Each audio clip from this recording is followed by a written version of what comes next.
Hi viewers, welcome to Healthy Cooking Channel. வீடியோக்குள்ள போறதுக்கு முன்னாடி இதுவரைக்கும் Healthy Cooking Channel subscribe பண்ணாதவங்க மறக்காம subscribe பண்ணிக்கோங்க. பக்கத்துல இருக்கக்கூடிய bell icon-ஐ click பண்ணிக்கோங்க. Hi friends, இன்னைக்கு நம்ம வீடியோல இன்ஸ்டன்ட்டா எப்படி ஒரு ஸ்நாக்ஸ் ரெசிபி பண்ணலாம்னு பார்க்கலாங்க. ஈஸியான வீட்ல இருக்கக்கூடிய இட்லி தோசை மாவு வச்சே பண்ணிடலாம். நான் இப்போ அதுக்கு 1 கப் அளவுக்கு இட்லி தோசை மாவு எடுத்துர்க்கேன். அதுல 1 டேபிள்ஸ்பூன் அளவுக்கு ரவை, 1 டேபிள்ஸ்பூன் அளவுக்கு நம்ம வீட்டில் வச்சுருக்கக்கூடிய அந்த மாவு பச்சரிசி மாவு இருக்கு இல்லைங்களா, அந்த மாவை நம்ம சேர்த்துக்கலாம். அதை சேர்த்து எல்லாத்தையும் நல்லா மிக்ஸ் பண்ணி விட்டுட்டு கொஞ்ச நேரம் அந்த ரவை ஊறுற அளவுக்கு வெயிட் பண்ணலாம். ஒரு 15 நிமிஷம் இருந்தாவே போதுங்க. ரவை நல்லா ஊறி வந்திருக்கும் பாருங்கள். 15 நிமிஷத்துலேருந்து 30 நிமிஷம் வரைக்கும் விடலாம்.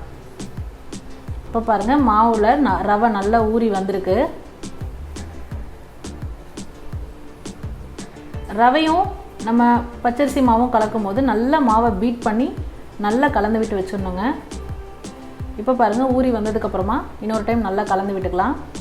இப்போ நம்ம இதில் பொடியாக நறுக்கின வெங்காயம், ஒரு மீடியம் சைஸ் வெங்காயம், கொஞ்சமாக பச்சை மிளகாய், நான் 2 பச்சை மிளகாய் அளவு சேர்த்துருக்கேன். அடுத்தது கொஞ்சமாக கருவேப்பிலை, எல்லாமே பொடியாக நறுக்கி சேர்த்துக்கலாம். கொஞ்சமாக மல்லி இலை, கொஞ்சமாக இஞ்சி வந்து ஆப்ஷனலுங்க, பிடிச்சிருந்தா சேர்த்துக்கோங்க ஃப்ளேவர். அடுத்ததாக 1/2 டீஸ்பூன் அளவுக்கு ரெட் சில்லி பவுடர், 1/4 டீஸ்பூன் அளவுக்கு ஜீரகம். உப்பு ஏற்கனவே நமக்கு மாவில் இருக்கிறதுனால நீங்கள் மாவெல்லாம் நல்லா கலக்கி பார்த்துட்டு அதுக்கப்புறமா உப்பு பார்த்துட்டு கூட நீங்கள் பத்தலைனா சேர்த்துக்கோங்க. இந்த போண்டா செய்கிறதுக்கு மாவு கொஞ்சம் நல்லா புளிச்சிருக்கணுங்க. அப்போ தான் உங்களுக்கு வந்து போண்டா வந்து நல்லா டேஸ்ட்டாக வரும், நல்லா உப்பி வரும். இப்போ பாருங்கள், எல்லாமே நல்லா கலந்து விட்டாச்சு. எனக்கு வந்து உப்பு கொஞ்சம் கம்மியாக இருக்க மாதிரி தெரிஞ்சுது, அதனால் நான் மறுபடியும் கொஞ்சம் மாவில் உப்பு சேர்த்துக்கிறேன்.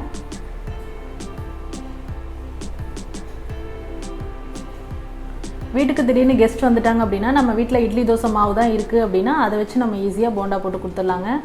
நம்ம டீ ரெடி ஆகிற டைமில் இதை ஈஸியாக நம்ம மிக்ஸ் பண்ணி போட்டுடலாம். இப்போ பாருங்கள், எண்ணெய் நல்லா சூடாக இருக்குது. சூடாக இருக்க எண்ணெயில் கொஞ்சம் கொஞ்சமாக குட்டி குட்டி போண்டாவாக கிள்ளி போட்டுட்டோம் அப்படின்னா ரொம்ப சுவையாக இருக்கும். எண்ணெய் நல்லா சூடு பண்ணிவிட்டு ஸ்டவ் வந்து மீடியம் ஃப்ளேமில் வச்சுக்கணுங்க. இப்போ பாருங்கள், போடும்போது உங்களுக்கு கரெக்டாக தெரியாது, அதுக்கப்புறமா நல்லா உப்பி நல்ல உருண்டையாக முழுன்னு வருங்க. நல்லாயிருக்கும் பார்க்குறதுக்கு. பாருங்கள், நல்லா கலர் சேஞ்ச் ஆகி வருது, நல்லா குக் ஆகிடுச்சு. இந்த ஸ்டேஜில் நம்ம எடுத்துடலாம். நல்லா இப்போ வின்டர் சீசனாக இருக்கிறதுனால ஈவினிங் ஸ்நாக்ஸ் டைமில் கூட இதை பண்ணிவிட்டு 1 கப் காஃபி இல்லை டீ கூட வச்சு சர்வ் பண்ணலாம். சர்வ் பண்ணும்போது இது வந்து கார சட்னி இல்லாட்டி தேங்காய் சட்னி வச்சு சர்வ் பண்ணோம் அப்படின்னா இன்னும் சுவை நல்லா கூடுதலாக இருக்குங்க. ட்ரை பண்ணி பார்த்துட்டு உங்களோட கமெண்ட் மறக்காமல் சொல்லுங்கள் ஃப்ரெண்ட்ஸ். இது போன்ற ஹெல்தி ரெசிபீஸ்க்கு மறக்காமல் ஹெல்தி குக்கிங் சேனலை சப்ஸ்கிரைப் பண்ணுங்கள். இந்த வீடியோ உங்களுக்கு பிடிச்சிருந்தா லைக் பண்ணுங்கள், ஷேர் பண்ணுங்கள், கமெண்ட் பண்ணுங்கள். தேங்க்ஸ் ஃபார் வாட்சிங் ஃப்ரெண்ட்ஸ்.